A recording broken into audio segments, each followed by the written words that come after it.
If you blinked, you missed the moment that just stopped Parliament cold. 1 minute ago, Prince William delivered a short surgical statement that left Keir Starmer staring at his notes like a man who's just been sucker punched on live television. William didn't shout, he didn't point fingers. He spoke 11 words that ripped through Westminster, lit up social feeds and set off the sort of political earthquake you only read about in history books. Before we show you the full footage, do us a little favour by subscribing to the channel, because over 98% of you watching haven't subscribed.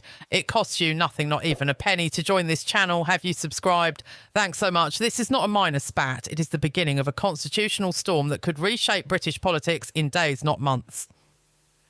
If you want to follow every twist in real time, subscribe, because what happens in the next 72 hours might decide a government's fate. Here's what just happened and why it matters. 8 days ago, the government quietly published its National Housing Initiative, a headline-grabbing plan to build hundreds of thousands of affordable homes. On paper, it looked tidy: seize unused land, expedite planning, and finally solve the housing crisis. But buried deep in the 200-page policy dossier on page 47 were emergency compulsory purchase orders that would immediately target 14 historic estates, including properties tied to the Duchy of Cornwall and other sites with centuries-long royal stewardship. Those paragraphs weren't a minor footnote to palace aides. They read like an affront. For weeks, officials raised concerns behind closed doors, gentle warnings that were either dismissed or ignored. Then 3 days ago, Prince William, on an ordinary visit to a Manchester homeless shelter, did something utterly extraordinary. In front of volunteers and families wrapped in blankets, he paused, looked straight into the camera and said, "When policy rushes past what holds us together, we don't just lose land, we lose ourselves." 11 words. No direct attack, no party politics, but every person in that room and the millions watching knew exactly who he meant. That clip hit the internet like a meteor. William Speaks trended globally within minutes. The Prince had not just asked for consultation, he had thrown a constitutional gauntlet. The response from Number 10 was immediate and, frankly, clumsy. Within 2 hours, at Prime Minister's questions, Keir Starmer attempted to assert the authority of Parliament. "The Prince of Wales does not set housing policy in this country," he said, his voice rising with a rare edge. The chamber erupted. Tory MPs roared approval. Labour benches fell suddenly silent as if someone had turned off the lights. But here's where the drama turns. Starmer's words landed like a blow, not only to the Prince, but to himself. For as he finished, footage emerged of senior Labour figures exchanging looks of disbelief, Harriet Harman literally placing her head in her hands, and shadow cabinet members whispering frantically. Within minutes, the video had been clipped, remixed and shared in 100 formats. Andrew Neil's tweet, "You can't unring that bell," exploded with hundreds of thousands of likes. Starmer's attempt to dismiss the Prince felt less like political courage and more like a miscalculation of historic proportions. The contrast could not have been starker. Out on the streets, ordinary Britons were watching with a mix of bewilderment and anger. Take James Harrison, a 64-year-old Royal Navy veteran from Portsmouth who served decades and now lives in a council flat with mould creeping up the walls. When asked on camera, he wiped a tear and said, "I bled for this country. And now we can't even keep a roof over our heads while they talk about nicking the King's land." His clip went viral. The emotional contrast, veterans in damp flats versus ministers in taxpayer-funded apartments, struck a nerve. That's the fuel that turned a royal comment into a political conflagration. Within hours, the political fallout metastasised. Conservative leader Rishi Sunak seized the moment with the surgical calm he's known for, demanding a parliamentary debate and questioning whether the government had properly consulted the Duchy and Commonwealth partners. Nigel Farage, smelling opportunity, poured petrol on the fire, touring working-class towns and telling crowds that William had spoken for millions fed up with elites. Even Liberal Democrats, usually allergic to royal interventions, cautiously suggested the government had handled this poorly. Polling houses did what polling houses do. Overnight trackers showed a sharp slide in public confidence for Labour. In focus groups in the Midlands and North, working-class voters, the very people Labour assumed it had locked in, described the confrontation as unnecessary and disrespectful. Some said they felt embarrassed by a Prime Minister who'd publicly humiliated the future king. Social media turned visceral and number with.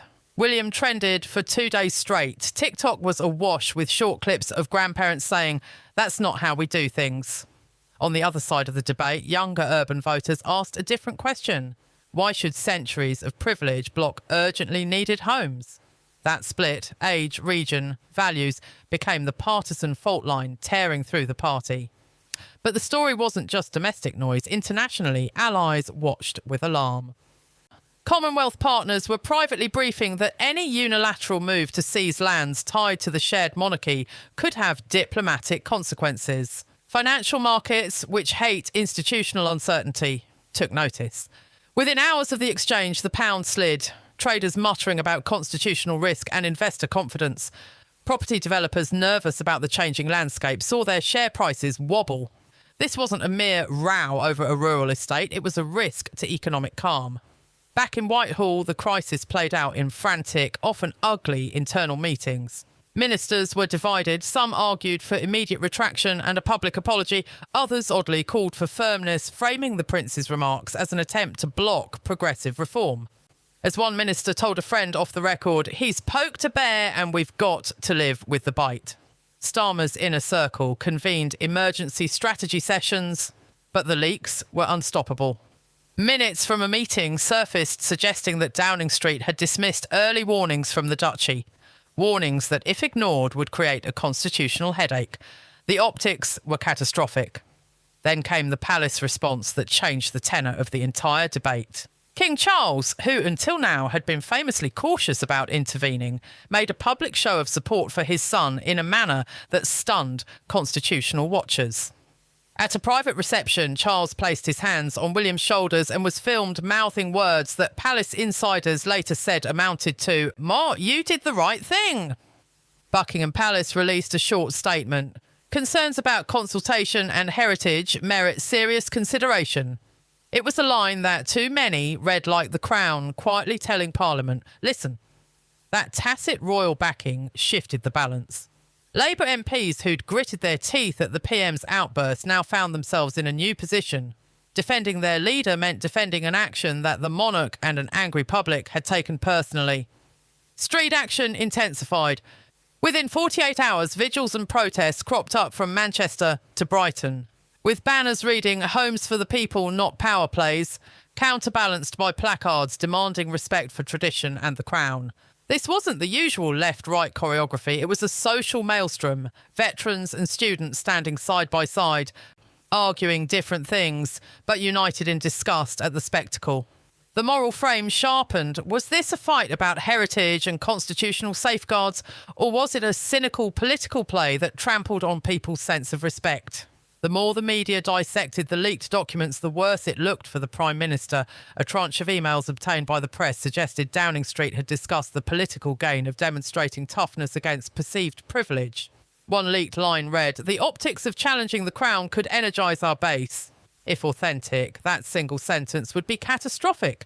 An admission that the confrontation was engineered for headlines rather than dictated by policy necessity.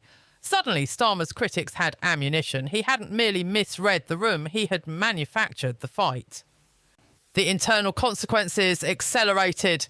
Whispers of leadership challenges moved from private conversations to public whisperings. Names began circulating in WhatsApp groups and in the lobbies of Westminster. Senior figures positioning themselves as alternatives, offering calm and consultation where chaos now reigned. Trade unions, uneasy, told Labour HQ they were getting calls from members furious at the unnecessary confrontation. One union leader told a reporter off the record, "If you alienate the people who do the work, you lose your foundation." Meanwhile, a surprising twist surfaced.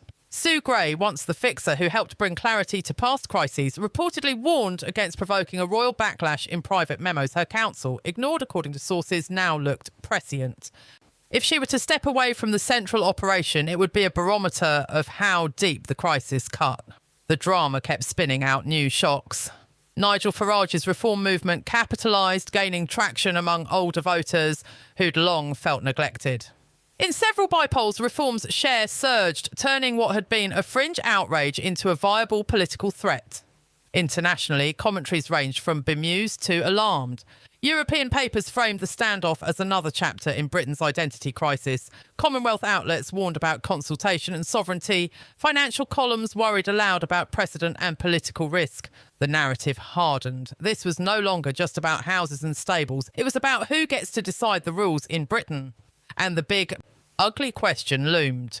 Could a Prime Minister survive a public humiliation delivered not by an opposition leader, but by the heir to the throne? The next 72 hours became a calendar of fate. The King's speech in a state setting would provide a public visual, monarch and PM in the same room, an image that television producers would dissect frame by frame. Labour's National Executive Committee scheduled emergency sessions while Starmer faced backbenchers demanding clarity, possibly an apology or even an outright retraction of the land seizure clauses. Political operatives whispered about snap confidence votes. And the public? They watched and argued on their phones late into the night, sharing clips of the Prince's calm sternness versus the Prime Minister's flaring nerves. It is worth pausing on the emotional truth at the centre of this storm. For many, this is not merely theatre. It is a clash of values. On one side stand people who believe institutions and history have protective value and a continuity that goes beyond politicians' 5-year cycles. On the other are Britons who want urgent change.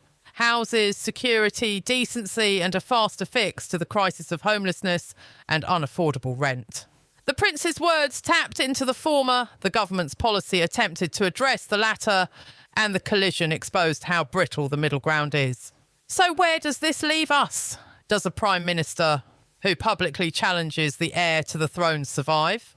Can a modern democratic government push through radical reforms without broad consultation when the symbols of national unity push back? Will the spectacle of this week drive voters toward populists promising stability and tradition? Or will it energise a new political coalition pushing for urgent social reform? The answers will come fast. In our view, everything now hangs on whether Starmer chooses humility and dialogue or defiance and escalation. One of those choices keeps the democratic process alive through negotiation. The other risks turning a policy dispute into a constitutional crisis, and that, friends, is the story unfolding live. So tell us, did Prince William do the right thing by stepping into the debate? Was Keir Starmer justified to assert Parliament's primacy, or did he blunder into the most dangerous political trap of his career? Drop your thoughts below, share this video with everyone you know, and make sure you subscribe because we're staying on this every hour as it breaks. A dramatic closing summary. 11 calm words from the Prince of Wales have ripped open a wound in British politics, exposing tensions between change and continuity, between urgent policy and inherited duty. The nation now watches as a Prime Minister stands challenged not by an opponent across the aisle, but by history itself. Will he bend, break or rebuild?